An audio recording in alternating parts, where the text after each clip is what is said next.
اندام جواتا نشتیمانیا کردی لروش آوا و هرما کردستان بشوی زندی جهولرید گلمه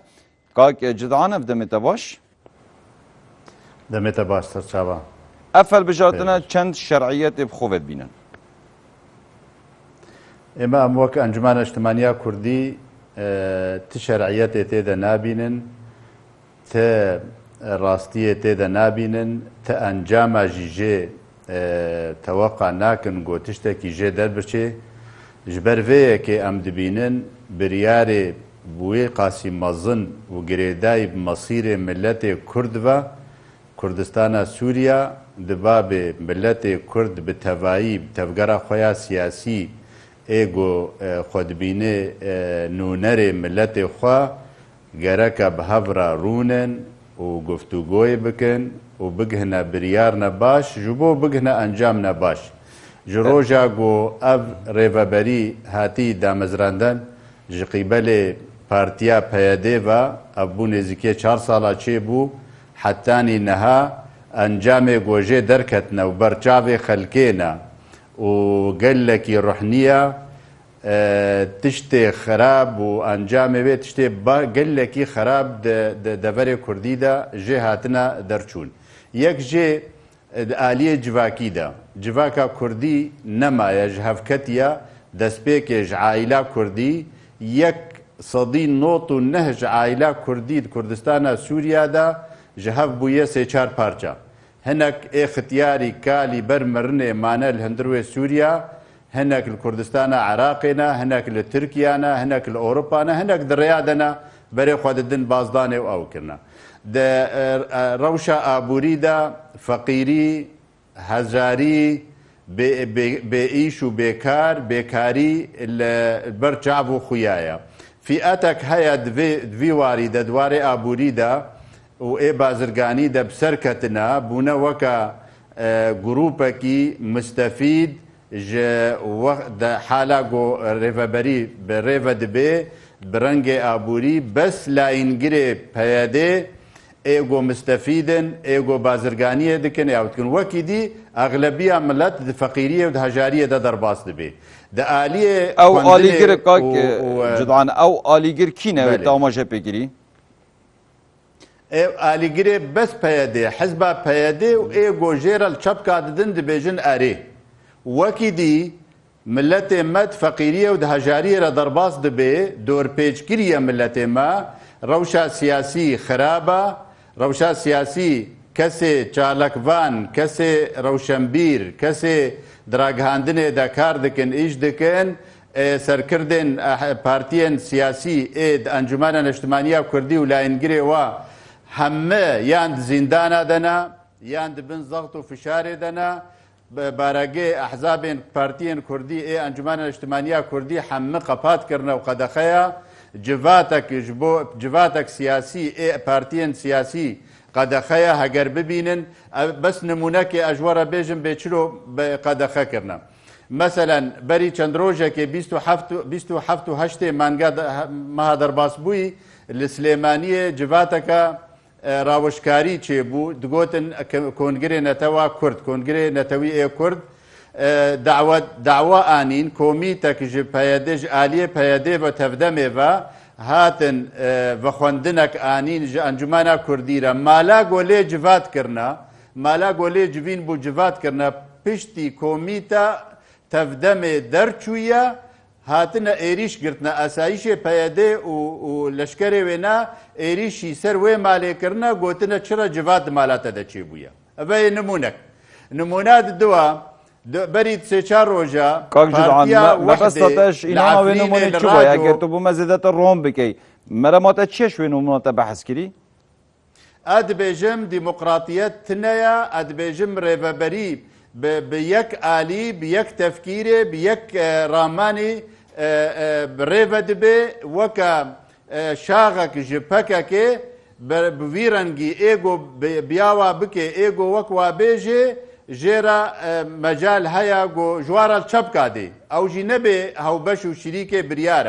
برياري سركة ويه مصيري مثلا اديسا بيج مبيراتا وبرياتا ما شفانين هجا لراجو حزبة وحدة دستور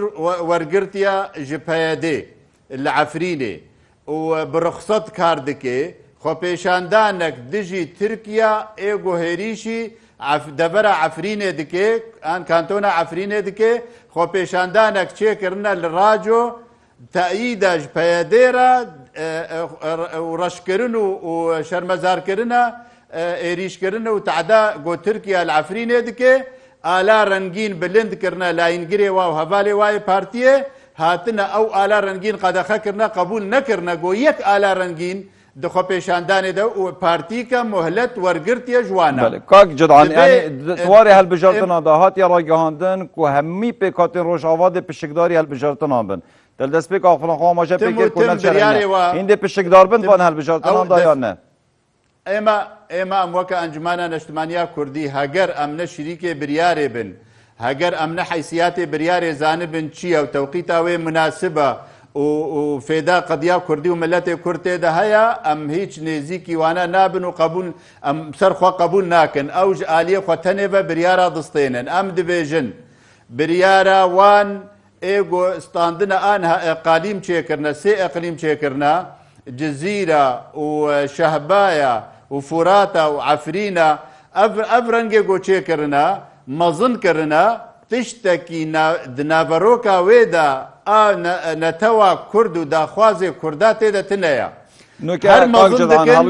هر شعارات خو مظن دكن آیا هند پشکداری کند وان هل بجارتنان دا یا نه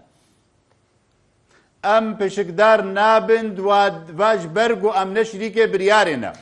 جبر اولا پیاده آلی گرین هوا هنه این پشکدار بند وان هل بجارتنان دا بله هوا آلی گر هنه بو نه پشکداری هوا وان هل بجارتنان دا انجمن اجتماعی کردی حواله خوا پارتی خوا مکونات پیکهاتی انجمن اجتماعی کردی وکی دیجی ملت هنا قسمك ملت هيا نرازية سر سلوك وتصرفات وبريار بيادي وريفابريا وي اغو بريفا دبي جبر تشتكي كرديتي داخوازي كرد ما في كرتي دتنايا برا فرمو بكن ديار بكن ما في كرد باهل بجارتنا دا ومقصد جي تشيا وي تشي تحقيق بكش كردارا هرمي مزن كرنا دروش ما مزن دكن شعارات مزن دكن دجمنه كردا بفيرنجي زياده دكن دفكره هناك عربا ديات فنقا هناك بيك هاتيه سوري ديا قو اف بارچه بونا سوريا وكرد تنه بيراد بن دبن شعاري على اساس انه كردن دجمنه كردا زياده دكن دبن شعاري ديمقراطيه دا دكتاتوريه تكريز دكن وقد أخذكن نفسها ديمقراطي وسياسي دهندروي كردستان سوريا دا سينور ولو هبالي ما سروكي انجمانا اجتماعية كردي لي قد أخيا إبراهيم برو سكرتير ما مست إبراهيم برو سكرتير بارتيكا دهندروي انجماني دا جندروي سوريا لي قد أخيا فقري سوريا چند هبالو سركرده ما آفيت نجدر في سينورا چند هبالو سركرده ما قرتنا و زندان وادنا بسوج و بسدم جبر بس انه پارتیکا نلا انگره پیاده جبر د سیاست خود و هلوست خود نوک اپیاده بيجي اما ام دبینن دفا اجواء دا و دفي زحمتيا قوملت متى را درباس دبي و دفي شعار بي داخواز نتوا كرتي دا ام تجاره نابين انجام نباش وجه دركبن اف پارتي پیاده وکا پارتی که هلوستا خوا ثقافتا خوا فلسفه خوا تنه دخوازه بچینه سری ملت کردستان سوریا دا بزورا تفنگه بزورا زندانه بزورا برچیبونه بزورا دور پیچ کرنه کاک جدعان درباره خاله اگر هم سر را و سینوهات یا را گاندن و رکفتر سراتیه کرن که بو هر جوایت تکاتی تل بجاتن پیتیویه پنجی بید و تا پنجی بو ظلامان پنجی بو جنان خواندن تر سروی خاله چیه؟ ايوه او ما او دبينن ما في جنا كرد اگوچک دار به ما في جنا كرد ابدا دب جهینان پنجی ساده بو ظلامان پنجی بو جنه در جواته که دا دیدنا تا ده دب جهینان او از بجمتا ما في جنه دوی خوندنا خوب که دوی جیانا خوب که دوی برنگکی مدنی حیاتا خود درباس بکه دوی ام قدره جنه نه انو توی بخی چکدار و توی بخی خودی رخستن پنجی معناوی تمافی ویدایا چک جنا گو تبلی پککه بویا و تبلی پیاده بویا قدخه زواج لی وقتی زواج لی قدخه وی وی بچرنگی وی ملتی آبا وی جواکی آبا بکه او بکه مافکی راوا مافکی گو خوده دایه مافکی گو نظریات عفدا دایه دا ای مجتمع مدنی دایه دا ای انسانیت دایه دا تماف جي وردگري تغجلي قد خدكي تشاو بهيلي گو ولاطه وملتا آبا بكي اف ماف تجارة ازنابي نمتشتكي درست وراستا مجرد برياري تشتي نظرينا کاک جدعان در بازی بسیار قدی بین یعنی درباره وان هلبجارتنان بدید ناته هلویست یعنی حکومت سوریا اپوزیسیون سوریا دی چی بیت الدوروان هلبجارتنین روش آوا حتی نها افره و بری افزیده 4 ساله چه بویا رژیم بشار الاسد هیچ اعترافك به نکریا تفیگو